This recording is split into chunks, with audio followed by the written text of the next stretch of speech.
दिन्य हो जीवा तारंजा ने दिन्य हो मोक्ष के मार्गा ने दिन्य हो अनंत कोटि संताने दिन्य हो राम सभा में राम राम शरण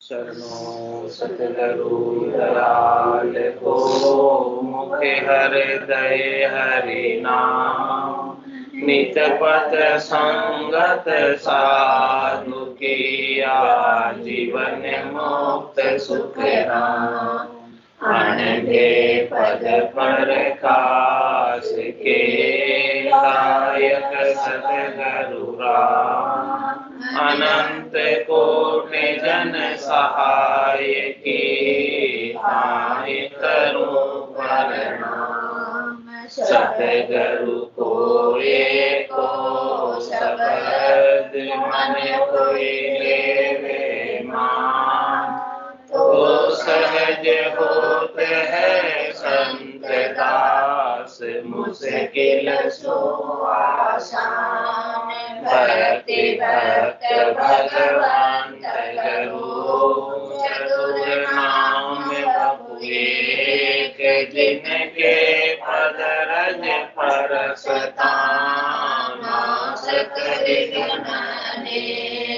सब धरती कागज करो सब वन कलम कटाए सात समुद्र छाई सतगुरु गुण विख्यान जाय राम राम राम राम राम। आप सभी के अंदर विराजमान परमात्मा के पावन चरणों राम राम। अनंत श्री सदगुरु सुखराम जी महाराज के अंडे हरजस पदराग कमाल 6 आरंभ हो रहा है। महाराज फरमाने संतों ए अगवाणी आविया हो मेरे आनंद हुआ मन माय। संतों ए अगवाणी आविया हो मेरे आनंद हुआ मन माय। प्रेम करक लहरा बहु उठी विरह व्यापी शरीर। प्रेम करक लहरा बहु उठी विरह व्यापी शरीर। खटरस श्राव बहुत विध आवे मन तन धरे न धीर। खटरस श्राव बहुत विधि आवे मन तन धरे न धीर। संतों के अगवाणी आविया हो मेरे आनंद हुआ मन माय। संतों ए अगवाणी आविया हो मेरे आनंद हुआ मन माय। कंठ के बीच गिलगिली होवे अटकत अटकत आन। कंठ के बीच गिलगिली होवे अटकत अटकत आन। घड़ी पहर पल होए रहे तब बोल सक्या नहीं मान। घड़ी पहर पल होए रहे तब बोल सक्या नहीं मान। संतों ए अगवाणी आविया हो मेरे आनंद हुआ मन मान।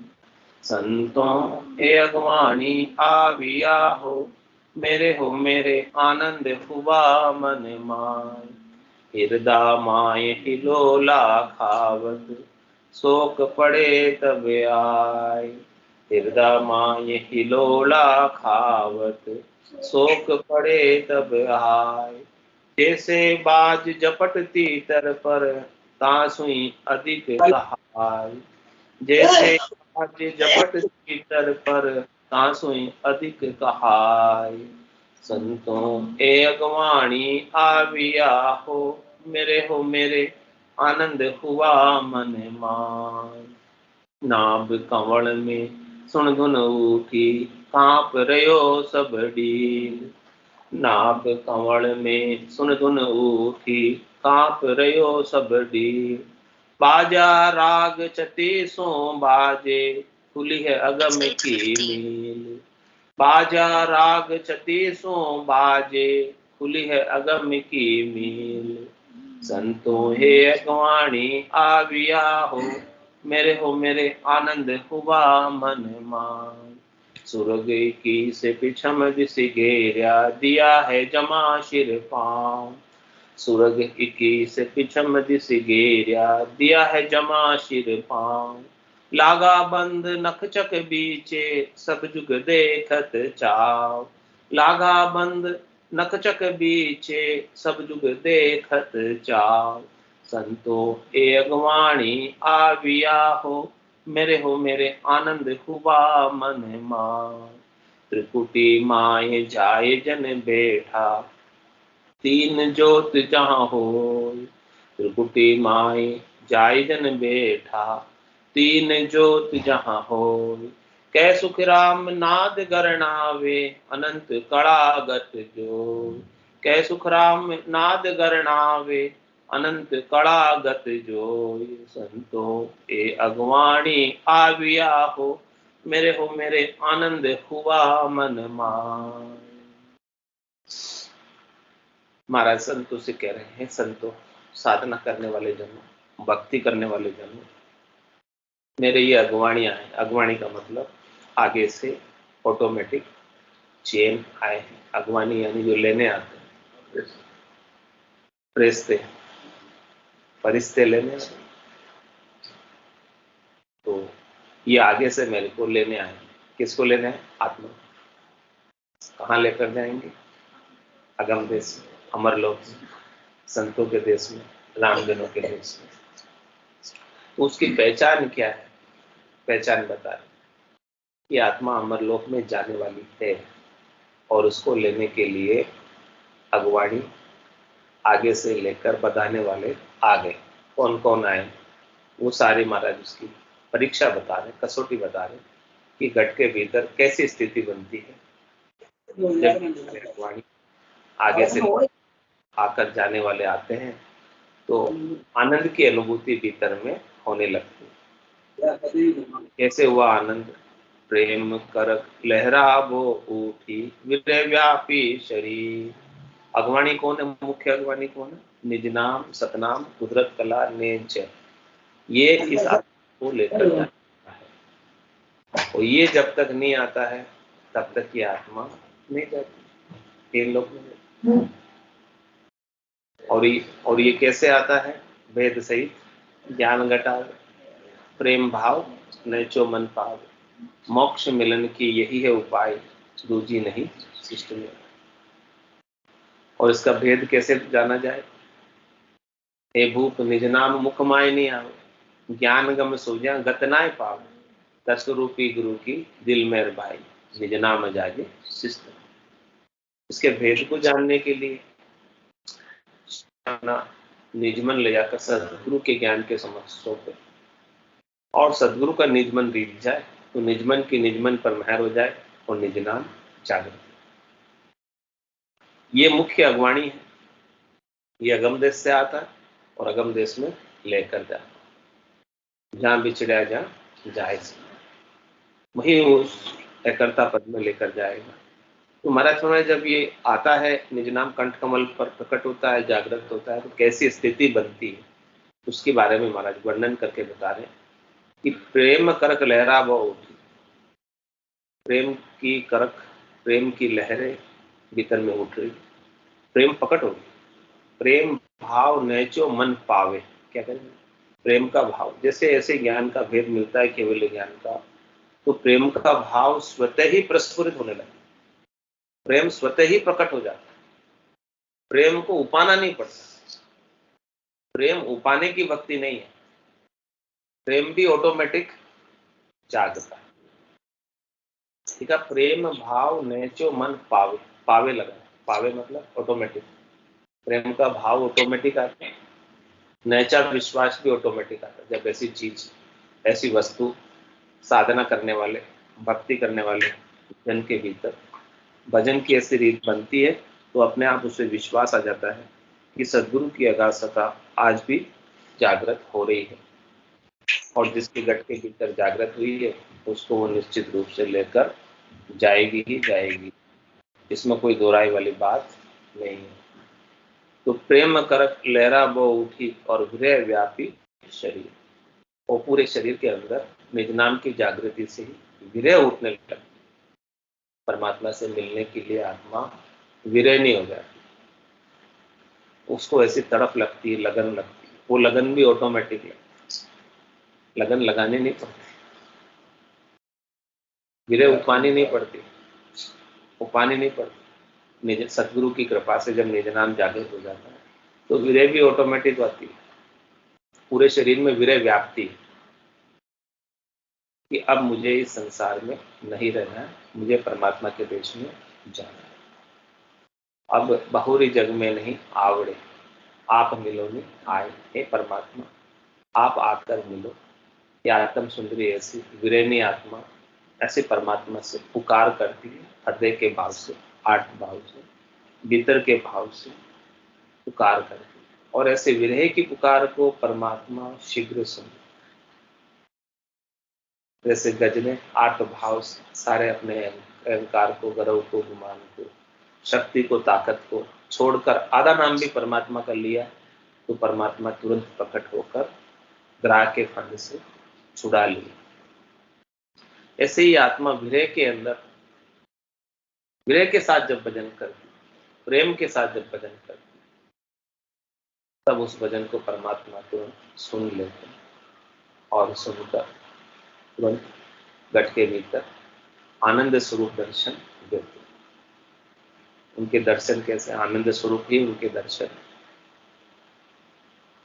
और क्या कह रहे महाराज, कैसी स्थिति बनती है निज नाम की जागृति पर, क्या क्या अगवाणी होते हैं इस निज नाम के संग, क्या क्या आते हैं। खटरस श्राव बहुत विद्या। कह रहे महाराज 6 प्रकार के श्राव, खट्टे मीठे चटपटे कड़वे कसेले, सब प्रकार के श्राव से अलग श्राव निज नाम का, सतनाम का, कुदरत कला का, नियंचर का एक अलग ही मिठास है। रटता रटता भयो मिठास, हरस भयो आयो विश्वास। ऐसा श्राव होता है रस का, महारस का, कि वो रस पाने के बाद ये खटरस जो है, खट्टे मीठे चटपटे कड़वे कसेले का रस नहीं रह जाता, उसमें रस नहीं रह जाता। वो रस जो महारस आ रहा है, उसके सामने ये खटरस श्राव जो है संसार के फीके। वो अब उसमें आसक्ति थी पहले, सब प्रकार के स्वादिष्ट व्यंजनों को, भोजनों को प्राप्त करने, लेकिन अब वो भोजन भी करता है तो कैसे करता है? शरीर को केवल बाड़ा देने के, स्वादों के लिए भोजन नहीं। इस आत्मा को, इन प्राणों को शरीर में बनाए रखने के लिए भोजन प्रसाद पाता है, और जो आता है उसको बड़े आदर के साथ, भाव के साथ परमात्मा का प्रसाद समझ कर पाता है। उसमें किसी के प्रति कोई शिकायत नहीं है, गिला नहीं है कि ये खट्टा क्यों है, ये मीठा ज्यादा क्यों है, ये कड़वा क्यों है, ये कसेला क्यों है, ये तीखा क्यों है। क्योंकि उनको उन सब स्वादों में अब कोई रस रह नहीं गया। अब तो इस रसना में रस उपज रहा है, अलग रस उपज रहा है। उन सब रसों को, खट रसों को फेल कर देता, उसके सामने उनका कोई वैल्यू नहीं रह जाता। तो ऐसा खटरस श्राव बहुत विधि आवे, और मन तन धरे न धीर। अब मन को और तन को धैर्यता नहीं। क्या धैर्यता नहीं? कि ऐसा आनंद मुझे प्राप्त हो रहा है निज नाम की जागृति, ऐसा प्रेम उमड़ उमड़ कर आ रहा है, किया छिल छिल जावे। ऐसे हृदय के अंदर ऐसे प्रेम के भाव, विरह के भाव जागृत हो रहे। तो अब उससे धीर नहीं है, धैर्यता नहीं। विरहणी को धीर होती है क्या? विरहणी को धैर्यता नहीं रहती, वो बाट जोती रहती है, कब मेरे पति आए और कब मैं उनसे मिलूं। अब ऐसी ही इस आत्म सुंदरी को भी धीर नहीं। ये आत्म सुंदरी मन से, तन से अधीर हो रही। किसके लिए अधीर हो रही? परमात्मा से मिलने के लिए। अब उसे बेगा बेग मिलना, अब उसको देर बिल्कुल भी नहीं चाहिए, बर्दाश्त नहीं दे। जब तक मिलेगी नहीं तब तक उसकी विरह शांत नहीं। जिस दिन मिल जाएगी उस दिन उसकी विरह भी शांत हो जाएगी। जब तक नहीं मिलेगी तब तक विरह दहाड़े मार मार के रोएगी, विरह नहीं आती, पुकारेगी परमात्मा। तो ऐसी विरह भी सदगुरु की कृपा से आती है। ये विरह बड़ी बावनी है, छोटी है, सबसे छोटी है, मुश्किल से आती है। जिसके आती है वो परमात्मा में शीघ्र मिल जाता है, क्योंकि विरह के साथ पुकार होगी। तो अब उसको दे देता नहीं है विरह आने से। और महाराज उसका चैन और बता रहे, अगवानी बता रहे निज नाम की जागृति कि कंठ के बीच गिलगिली हो गए, अटकट अटकट आन। गले के ऊपर कोई गुदगुदी करता है तो कैसा लगता है। ऐसे ही महाराज को निज नाम जब जागृत होता है, कंठ कमल पर प्रकट होता है, तो वहां भी ऐसी गिलगिली होती है। एक खुशी का अनुभव होता है, आनंद का अनुभव होता है। और रटता रटता भयो मिठास हरस भयो आयो विश्व।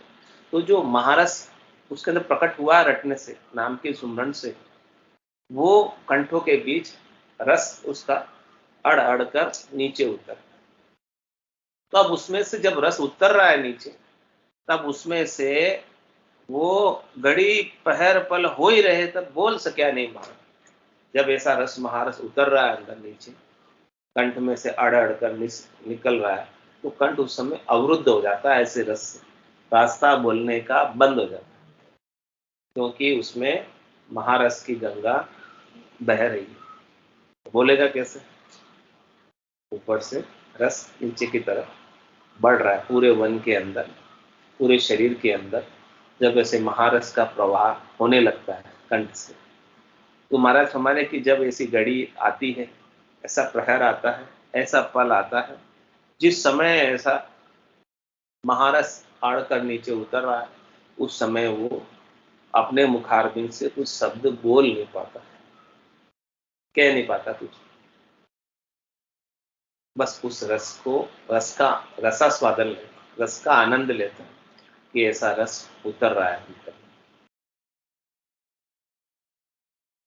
और महाराज हमारे हृदय माए हिलोला खावत शोक पड़े तब आए। हृदय के अंदर हिलोले खाता, हृदय के अंदर आर्त भाव आता, हृदय के अंदर विरह की पुकार हो जाती है, प्रेम की विरह की पुकार हो जाती है। कैसी होती है महाराज की विरह की पुकार? शोक पड़े तब आए। जब कोई शोक हो जाता है, कोई दुख हो जाता है भारी, तब हृदय कैसा चिल जाता है, कैसा अंदर से दुखी हो जाता है, कैसा तड़पता है अंदर से। ऐसी तड़प उसे परमात्मा से मिलने की। जब उसके लिए कोई शोक, कोई गमी हो जाती, कोई शोक हो जाता, तब हृदय में उसे कैसा आभास होता है, गमी के टाइम, शोक के टाइम। ऐसा आभास उसे परमात्मा से मिलने का होता है कि मैं इतने समय तक परमात्मा से क्यों नहीं मिली, इतने समय में परमात्मा से क्यों वंचित हूं। 18 बरस हर बिन काढ़िया आप मिलो नहीं आ, इतने बरस तक मैं आपसे अलग रही। मेरी तो आस आपसे मिलने की, निज घर में जाने की। ऐसी स्थिति हृदय के अंदर पुकार करते हुए होती। हृदय माए हिलोला खावत शोक पड़े तब आए। और कैसा शोक होता है? जैसे बाज झपट तीतर पर तांसु अधिक कहा है। कोई तीतर है, उड़ रहा है, ऊपर से बाज ने आकर उसको झपट्टा मारी। अब तीतर की क्या स्थिति होगी, कितनी तड़प होगी उसको। अब कुछ कर सकता नहीं, क्योंकि बाज ने उसे, दुखी होने के सिवाय उसके पास और कोई उपाय नहीं। तो जैसा दुख तीतर को हो रहा है बाज के झपट्टा मारने के कारण, वैसी दुखी ये वीरण्य आत्मा होती है, या उससे भी अधिक दुखी होती है। ऐसी करक ऐसा दर्द उसके भीतर उत्पन्न होता है विरह का। ऐसी तीव्र विरह भीतर में जागृत हो जाती है। महाराज ने दृष्टांत देकर इस दुख को समझाया। संसार वाले तो खाते और सोते, और साधना करने वाले भक्ति जन करने वाले जन जागते और रोते।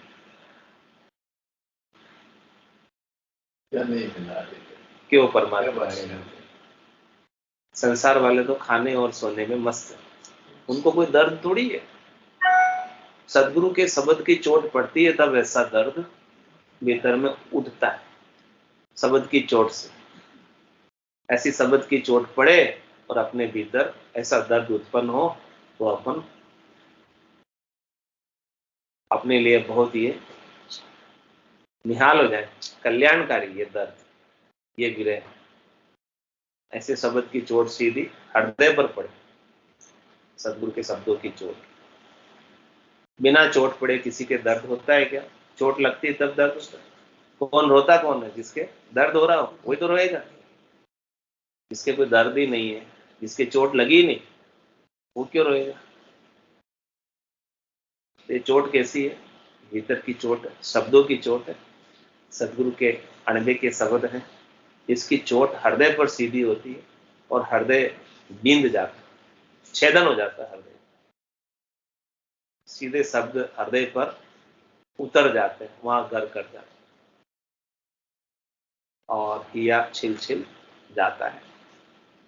तो हृदय माय हिलोला खावत, शोक पड़े तबाय, जैसे बाज झपट तीतर पर तांसु अधिक कहा। इससे भी अधिक विरह का दर्द है। वो विरह का दर्द विरह नहीं कोई पता है, दूसरे को किसी को नहीं पता। जिसको भी उत्पन्न हुआ है ऐसा दर्द, उसे पता है कि वे कैसा दर्द होता है भीतर में। और क्या कह रहे हैं महाराज? आगे क्या स्थिति बनती है? कंठ कमल की स्थिति बता दी महाराज ने, उसके बाद में हृदय कमल की स्थिति बता दी, और उसके बाद में जब शब्द नाभि स्थान पर पहुंचता है, कंठ पे तो प्रकट होता है और हृदय पे अगला स्थान, अगला पड़ाव है, वहां जाता है, और फिर मध्य सुन से होते हुए नाभि स्थान पर जाता है। तो नाभि स्थान पर जब शब्द ब्रह्म पहुंचता है, निज नाम सतनाम कुदरत कला नेंचर पहुंचता है, तो वहां कैसी स्थिति बनती है, उस स्थिति का वर्णन कर रहे हैं महाराज। ये सब अगवाणी चैन है, ये सब एक के बाद एक जागृत होते हैं। तो समझो कि ये आपको लेने निज नाम आया हुआ है, वो लेकर जाएगा इस आत्म सुंदरी को। तो क्या करे? नाभ कमल में सुन धुन उठी, कांप रहे हो सब ढेर। नाभि स्थान से ध्वन्यात्मक शब्द की ध्वनि नाद आरंभ हो जाती है, और नाभि स्थान पूरे शरीर का केंद्र बिंदु, जहां पर सारी नाड़ियां मिलती है। एक शिरा नाड़ियों का, सब नाड़ियों का, हाँ 72,000 नाड़ियां है, उन सब का एक शिरा केंद्र नाभि। उस नाभि पे सब नाड़ियां मिली हुई है, और शब्द ब्रह्म की जनकार जब नाभि स्थान पर होने लगती है, तो नाभि स्थान से पूरे शरीर में नाड़ियों के माध्यम से उस शब्द ब्रह्म की ऊर्जा, शब्द ब्रह्म की एनर्जी, शक्ति रग रग रोम रोम नाड़ नाड़ में उमावा हो जाता, फैल जाता। उसके उमावे से पूरे शरीर में वाइब्रेशन होने, कंपन होने लगता है, शरीर पूरा कांपने लगता है, दूजने लगता है, वाइब्रेट होने लगता है। रोम रोम से हुई रही निरंकार झुणकार, निस्वासर आठों प्रहर रामचरण एक साथ, उठत बैठत जागता सूता ही सिमरण हो, रामचरण निरंकार ध्वनि बायर लखे न। ये ध्वनि है ध्वन्यात्मक शब्द की, जो बाहर किसी को सुनाई नहीं देती है, लेकिन साधना करने वाला, भक्ति करने वाला जन सुनता है। तो नाभ कवल में सुन धुन उठी, ऐसी धुन वहां से जागृत हुई, वहां से उत्पन्न हुई, वहां सुनाई दी, और कांप रहे हो सब डील। उसके प्रभाव से पूरा डील, पूरा शरीर कंपायमान हो, जागियो नाम तंथर हरियो, जतद केवल पासी, लाखा गुना खून पड़ जावे तो मिनखा दे तो आशीष। जात जात आनंद कर जासी, आगे पीछे सोई, मिनखा दे बिन और बहेरे, योंस धरे नहीं कोई। तो नाभ कंवल में सुन धुन उठी, कांप रहो सब डील। और क्या स्थिति हो रही है? बाजा राग छतीसु बाजे, खुली अगम की मील। क्या करें? बाजा राग छतीसु बाजे, 6 राग है और एक एक की 6 रागनियां हैं। 6 इंटू 6 कितना हो गया? 36। तुम्हारा 36 प्रकार की राग रागनियां हैं, जो संगीत के सब वाद्य यंत्रों से अलग अलग राग में गाई जाती है, बजाई जाती है, सुनी जाती है। तो महाराज कह रहे हैं कि अब संगीत का कोई वाद्य यंत्र तो नहीं है यहाँ, लेकिन बिना ही सब वाद्य यंत्रों के 6 राग और उसकी 36 रागनियां, सब 36 बाजे अलग अलग प्रकार की सब बाजने लग गए। मुरली बीन बजे सुरनाई, शंखरी गोर गिगन गर छाई, अनहद जालर का जणकारा, रोम रोम बोले रनकारा। तो बाजा राग 36 बाजे, इस प्रकार से 36 प्रकार की रागनियों में बाजे बजने लगते हैं, मंगल गान होने लगता है। और उस मंगल गान को साधना करने वाला, भक्ति करने वाला जन सुनता है। और ये कानों से नहीं सुनता, कानों की ध्वनि नहीं है, बाहर की ध्वनि। कान बंद कर दो फिर भी सुनेगी। बाहर की ध्वनि हो तो कान बंद कर दो तो सुनाई देना बंद, लेकिन यहां तो कान भी बंद कर दो तो भी सुनाई देगी। तो बाजा राग 36 बाजे, इस प्रकार से 36 राग के बाजे बज रहे हैं। अब कह रहे महाराज ऐसी स्थिति भी होने लगी है तो खुली है अगम की मील। अगम देश में जाने का मील यानी रास्ता वो खुल गया, ऐसी चीज बन रही है। तो इस रास्ते पर आगे बढ़ेंगे। नाद नाभि स्थान से चालू हो गई है, अनद नाद त्रिकुट से चालू हो जाएगी, और उसके बाद जिंग की ध्वनि, सोहंग की ध्वनि, और आगे बढ़ेंगे तो अगम देश की ध्वनि आने लग जाएगी। तो इस प्रकार से उस रास्ते पर आगे बढ़ जाएंगे। रास्ते के सारे हमारे अगवानी है, चेन है, माइलस्टोन है, ये सब मिल रहे हैं। इसका मतलब अपना रास्ता अगम देश का सही है, अपन सही सही रास्ते पर आगे बढ़ रहे हैं। तो मंजिल निश्चित रूप से आएगी, चौथे पद की, संतों के देश की, रामजनों के देश की जो मंजिल है, जहां अपने को पहुंचना है, जाना है, ये सब भगवानी चेन रास्ते में मिल रहे हैं। तो महाराज कह रहे हैं कि निश्चित रूप से आप उस देश को प्राप्त करोगे। और कह रहे हैं महाराज क्या स्थिति आगे बनती है। पूर्व के सारे कमलों का महाराज ने वर्णन किया है, कंठ का वर्णन किया, हृदय का वर्णन किया, नाभि स्थान का वर्णन किया, और फिर महाराज पिछम दिशा की तरफ लेकर जा रहे हैं। खास खास कमलों का वर्णन कर रहे हैं जहां साधना करने वाले, भक्ति करने वाले जनों को अनुभव हो। कुछ कमल ऐसे हैं जहां कुछ कम अनुभव होता है या नहीं भी अनुभव होता, लेकिन जो मुख्य मुख्य जो 4 जो क्या कंठ, हृदय, नाभि और 10वां द्वार, वहां तो अनुभव होता ही होता है। तो ये सारे अनुभवों की बात, खास खास मुख्य मुख्य कमलों की बात महाराज बता रहे हैं। और कह रहे हैं पिछम के रास्ते पर पहुंचते हैं बंखनाल से उलटकर, तो सुरग 21 पिछम दिस गेरिया। पिछम के रास्ते पर शंखनाल के रास्ते से नीचे उतरे और बंखनाल के रास्ते पर आगे बढ़े, पयाल के स्थान से ऊपर उठे, गुदाघाट से ऊपर उठे, और मेरुदंड के 21 स्वर्ग की गांठियों को घेरा। सूरभ 21 पिछम दिस घेरा, 21 स्वर्ग की गांठें हैं पिछम, जिसमें सारे देवताओं की पुरियां हैं। सब देवता, 33 कोटि देवता इस मेरुदंड की 21 गांठों के अंदर निवास करते। तो शब्द ब्रह्म के साथ आत्मा सुरता आगे से आगे बढ़ती जाती है, इन सब पुरियों का छेदन करते हुए, इन सब पुरियों को पार करते हुए, 21 स्वर्ग की गांठों को पार करते हुए सूरज 21 पिछम दिस घेरिया। इस प्रकार से शब्द ब्रह्म ने इन सबको घेरा, शब्द ब्रह्म ने इन सब का छेदन किया, एक एक करके ऊपर चढ़े। तो महाराज कह रहे मत मानो सुरलोक की जे जन मेरा हो।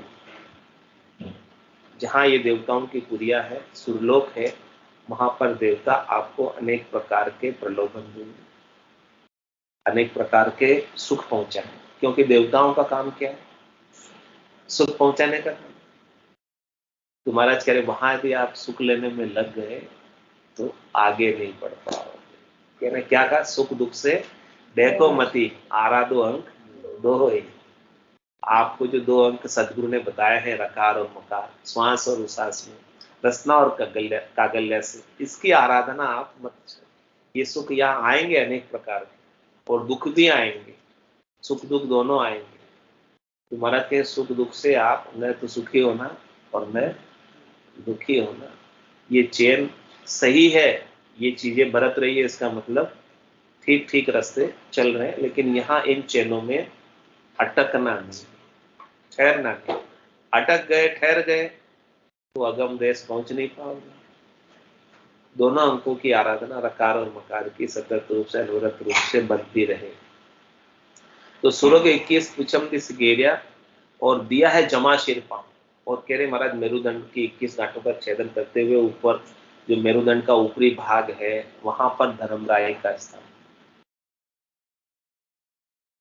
और धर्मराय के स्थान को पार करते हुए ऊपर बढ़ना है। और धर्मराय का स्थान पार करना आसान काम नहीं है। धर्मराय तो सबके ऊपर सबका न्याय करता है, सबका हिसाब किताब करता है, वो रोके रखता है, जाकर है।